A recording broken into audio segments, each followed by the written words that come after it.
Good evening, visitors. Welcome to the Australian War Memorial's last post ceremony. My name is Joanne Smedley, and joining us today from the Royal Australian Navy is Lieutenant Anthony Martin. We warmly welcome the family of Private Leslie Arthur Parker, whose story will be told shortly. We welcome the veterans who have served, those that are still serving, and the families that support them. We acknowledge the members of RSL and Services Clubs Association, RSL Victoria, and RSL Queensland, who are watching the broadcast of this ceremony across Australia.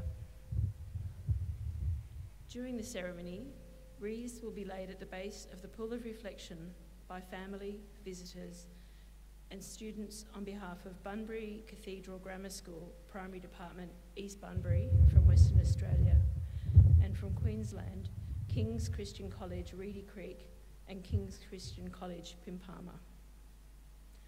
Please stand and join in the singing of the national anthem.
Children, please be seated.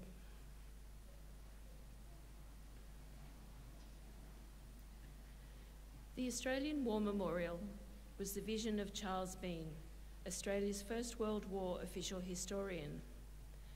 Bean landed with the Australian troops on Gallipoli and stayed with them at the front through to the end of the war.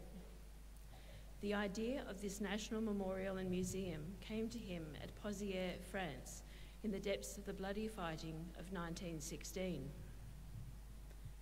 Bean's idea was that this would be a place where families and friends could mourn loved ones buried in faraway places. It would also be a place that could help all Australians understand what these men and women had endured and what they had done for us.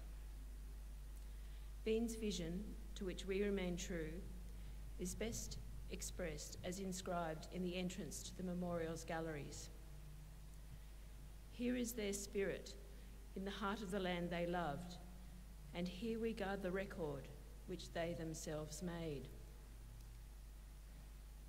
Tonight we will read the story behind just one of those on the Roll of Honour, which lists the names of more than 102,000 men and women who have given their lives for us in war and operations for more than a century. But first, we present a lament, Flowers of the Forest. Wreaths or floral tributes will now be laid at the base of the Pool of Reflection.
Today we remember and pay tribute to Private Leslie Parker.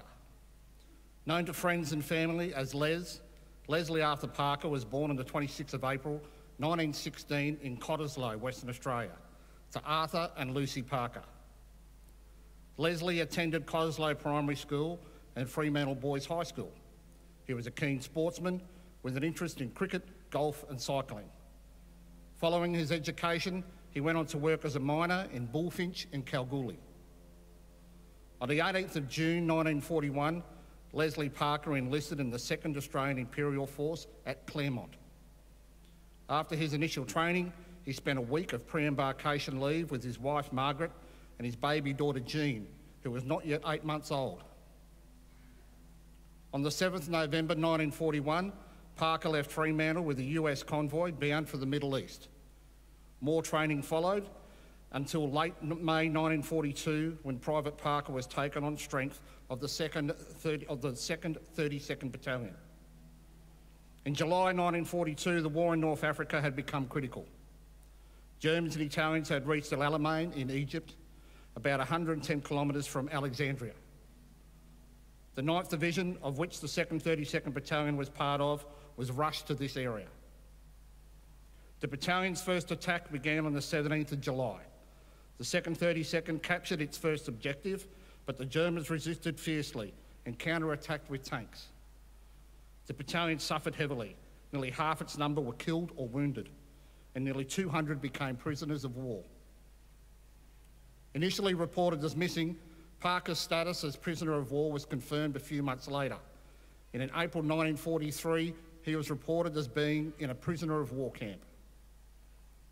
In late 1943, Parker escaped from a work camp on a farm located on the Piedmont Plain between Turin and Milan in 1944.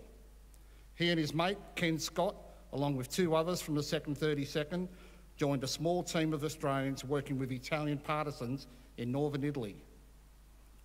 Private Ian Sproul, a member of the group, later recounted, "Les Parker, the only married man amongst us, and several years our senior, looked after all of us.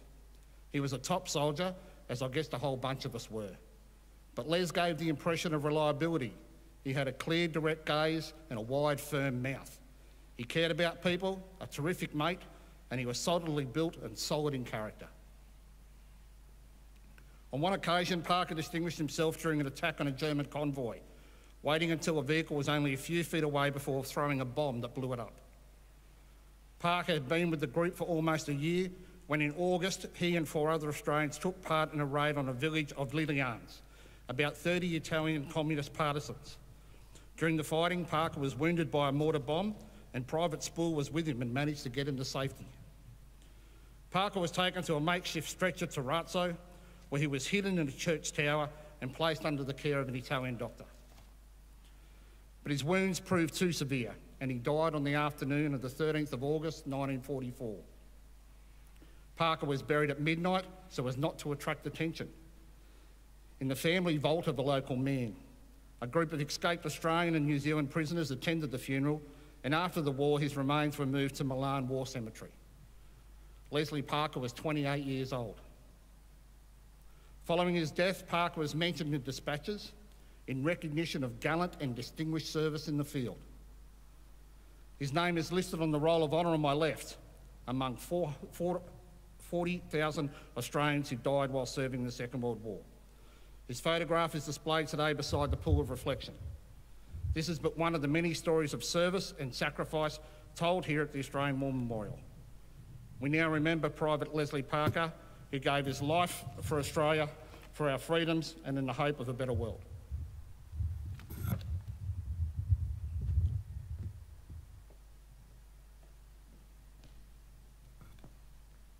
Children, please stand.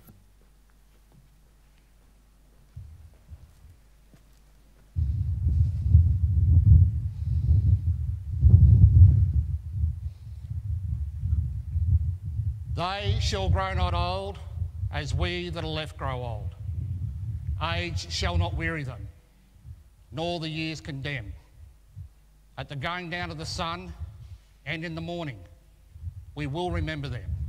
We will remember them.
lest we forget.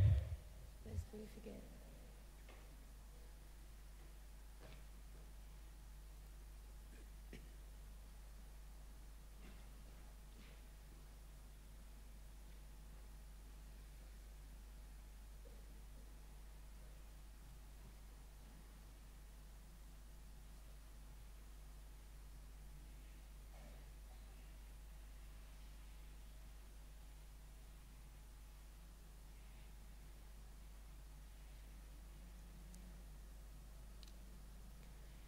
We leave you this evening with the words of the memorial's founder, Charles Bean.